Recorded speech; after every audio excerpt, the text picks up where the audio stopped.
I'm going to try and follow your instruction as to how to cut this cocoa and replant it. But that's not the reason for this video. I'm going to try and answer some of your questions, and it might come across repetitive to some of you who have been there with me for a very long time now. Well, not for a very long time, but for those of you who have been there for a couple of months now, some of what I'm about to say and show you might be repetitive, but please bear in mind that I have to cater to all of you, for those persons just joining us, and for those of you who have been there along the journey. My name is Marie. If you're watching this video for the first time, welcome to the family. This is our container garden, and we're located in Jamaica. Beautiful island of Jamaica. All right, I'm going to get back to this cocoa plant, but I'm going to answer some questions that have been asked.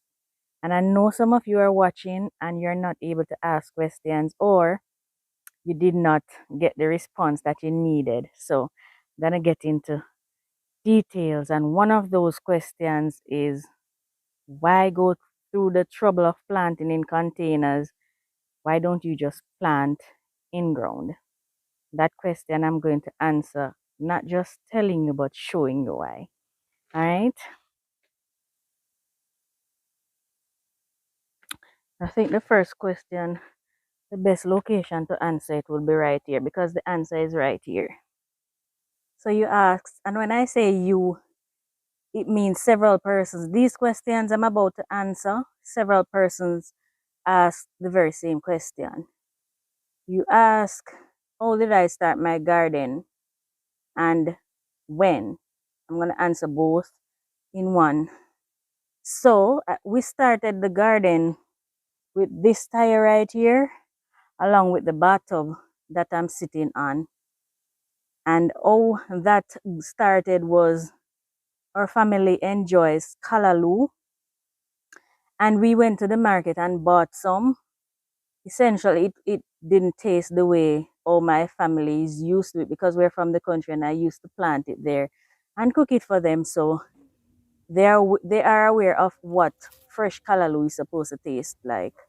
And they weren't happy with it. And so my husband, along with my son, encouraged me to start planting callaloo again. He had this big tire that he was using for exercise, and this tub that he bought for me about 3 years prior to plant callaloo in. And I just said, you know what, cut the tire and let me start. And that is how I started.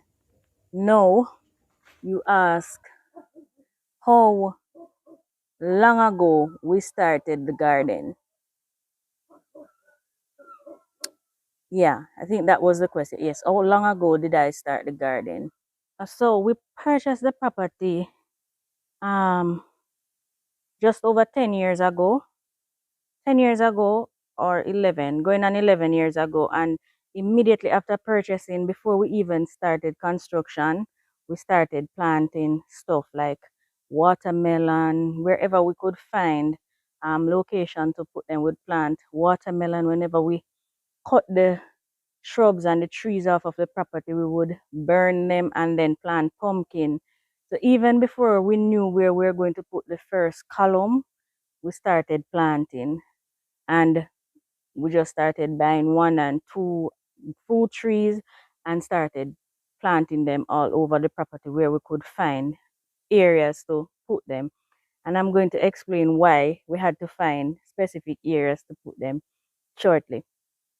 And so immediately, because we just love growing our own food, as I said, I'm from the country. We are used to running to the backyard to grab whatever we need to eat fresh. And so that is the reason why we needed a property. That's another story, guys. I might just give you a little bit of that, because we love planting our own food. So to answer that question, how long ago we started planting fruit trees and started the garden, it was close to 11 years ago that we started, and we just keep adding stuff, and that's how we ended up with farming on the rocks. Now that's another thing too.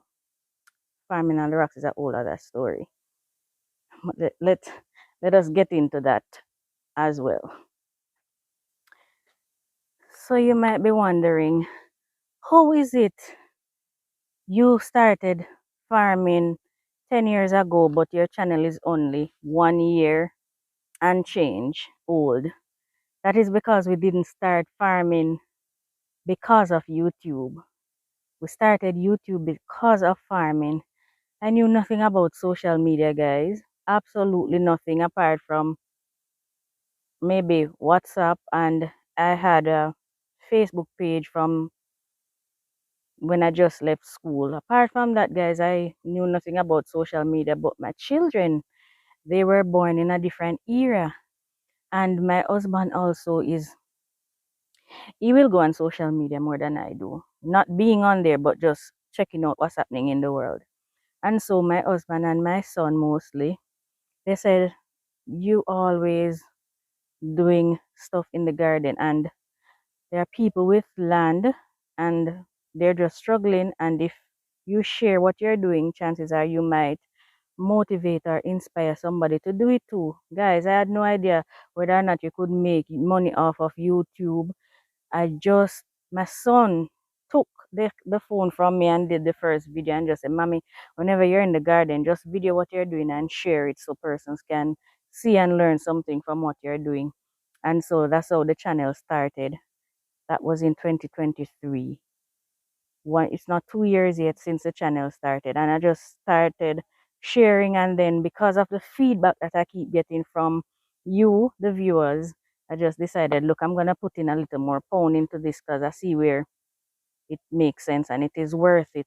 And that's the reason there's such a gap between when we started the garden and when we started the channel, because the garden was to feed us, the channel to inform and share with you came way after years of them telling me, share your recipe, share your garden. And that's why there's such a space in between. No, the reason for the name Farming on the Rocks, and the reason I plant in containers. Let's get to that.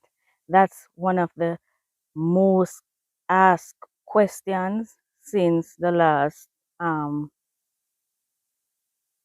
maybe month or so, both on the videos and on Instagram. So let me share that with you. Ah, guys, these are called banana leg tomatoes, and they're so beautiful. I can't wait for them to start um, turning color so we can see how beautiful they look. They're kind of stripy. They're pretty.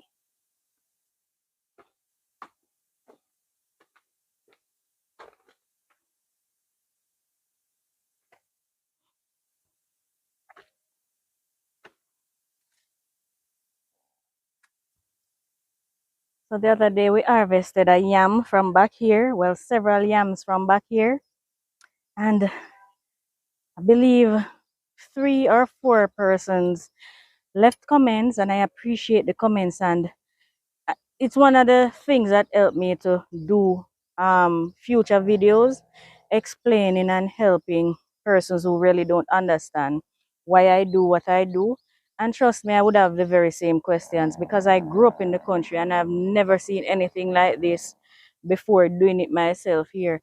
I've seen container gardening, and I took inspiration from them, but some of the things that I try in containers, guys, I've never seen it before. And so I would have the very same questions. Why don't you just plant it in the soil? The yams that I planted in the containers back here, these dashings, the ideal thing to do is to plant them in soil. That way you get more moisture around the plants, so you get bigger tubers and stuff like that. But the reality for me is I just don't have the I just don't have the means to plant these in soil, and that is why they're in containers. This is what my land space look like. Let me show you here, but I can take you at a different section of the property to show you exactly what the land space look like, and it represents what the entire property look like. I appreciate those questions because I would have had the same questions if I saw someone else going through the challenges that I face planting these things in containers.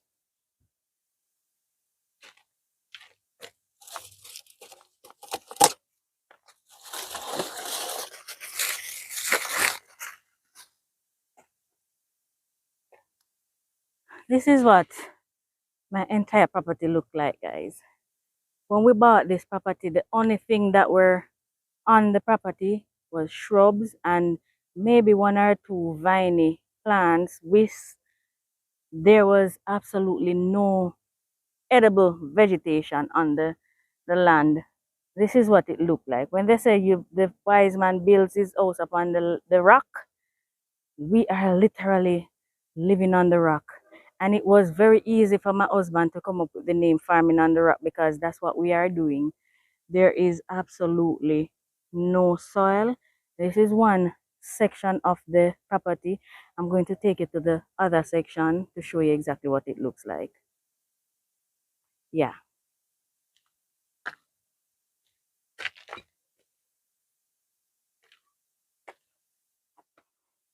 So this is the main container garden area. And on that side, we have some fruit trees. We do have fruit trees on this side as well. This is my mango tree that just started blossoming, and this one will start ripening around about um April, May. It has produced so many mangoes. Well, let me take you to here. Might look like soil, but it's dump. We actually bought material and dump it to make the driveway. It was actually the same set of rocks that I'm about to show you on this side that were all over here. Let's go on that side.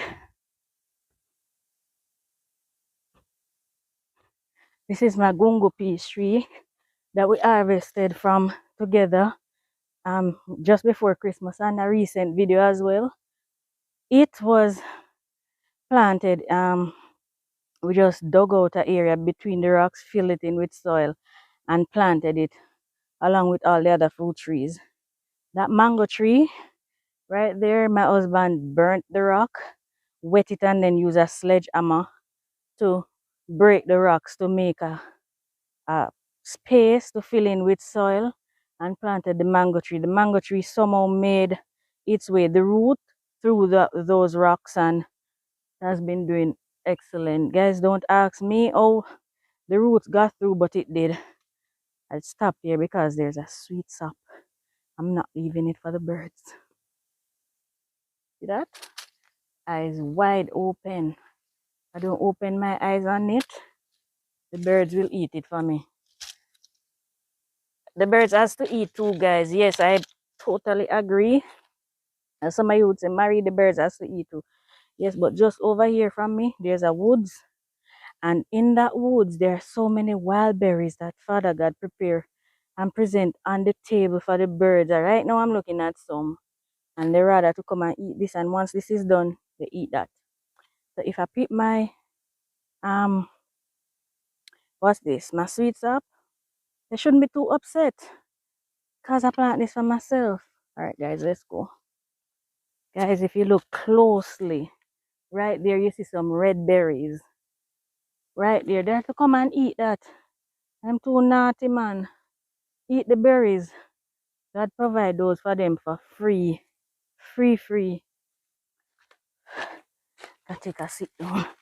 Guys, this is my boy's cricket bat. Who used to make cricket bat? Now that right there, guys, that's my guava tree and that's my pomegranate. And this is the land space. This is the opposite side of the property from where the garden is. This is why we plant in containers. We have no choice. Even though some of the stuff I would still plant in containers if I had the choice, just so I could avoid slugs and stuff like that. I'd still elevate certain things and I'll still plant certain things in containers. As my mother did plant stuff in containers, even though we had land to spare. So, to answer your question, the very long way around to answer your question. Why don't you just plant in the ground? This is why, right here. But certain things, um, I just love planting in containers.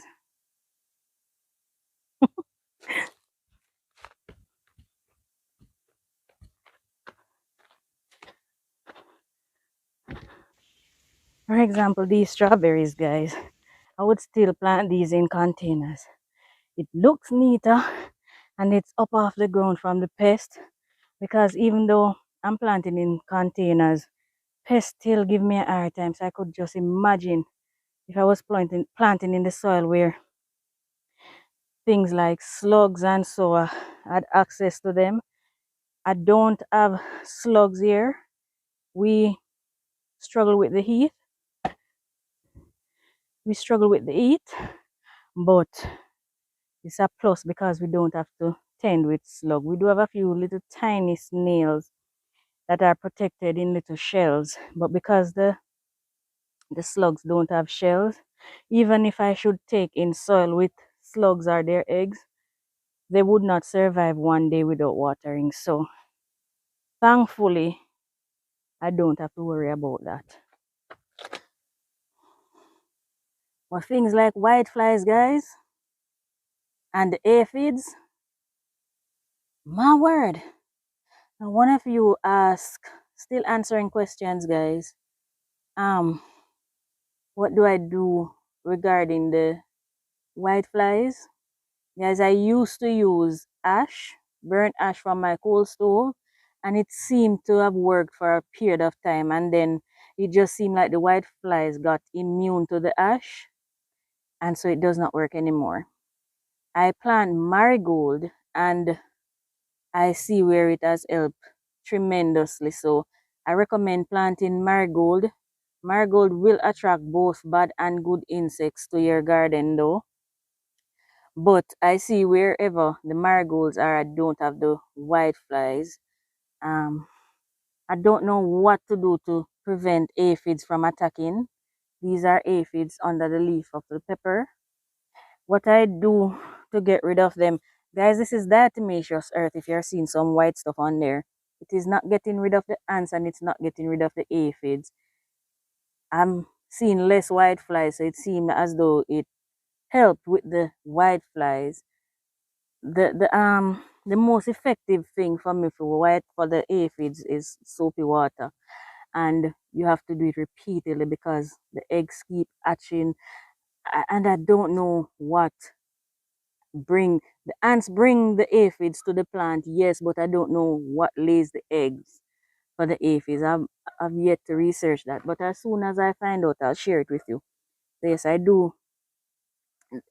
I hope that answered your question. If not, you can ask again in the comment what you need. Yeah, but it's horrible, these pests. Guys, you also asked, how do I get my cabbages to look this good? I used to plant cabbages that I source overseas, the seeds, and they did poorly. I'm not sure if it's climate specific seeds, why they didn't do as well, but these have done extremely well. These seeds I purchased locally. Some I purchased the reds and my husband purchased the greens for me. In a previous video, I did show the packet that the green came in. It's a brown packet. It has no label. It just says green cabbage. And one of you gracefully informed me that that seed is from Rada. And that seed was purchased at our feed shop on Orange Street, downtown Kingston. There's a shop that sells chicken feed. I don't remember the name of the shop, but it's on Orange Street and it sells iPro feed. I think it sells um Nutramix as well. The signs is there. So if you're driving along that roadway, it's on your right going up. I think you can only go up Orange Street. That is where we purchased the green one. The red one is available at the Shoppers Fair supermarket. We bought it on the boulevard at that Shoppers Fair supermarket. So the seeds were purchased locally. And I'm assuming it's the seed that does best in our climate, because I've planted seeds from overseas and they don't do as well in the heat the way these does. If you'd like for me to do more videos like these answering your questions, you can let me know.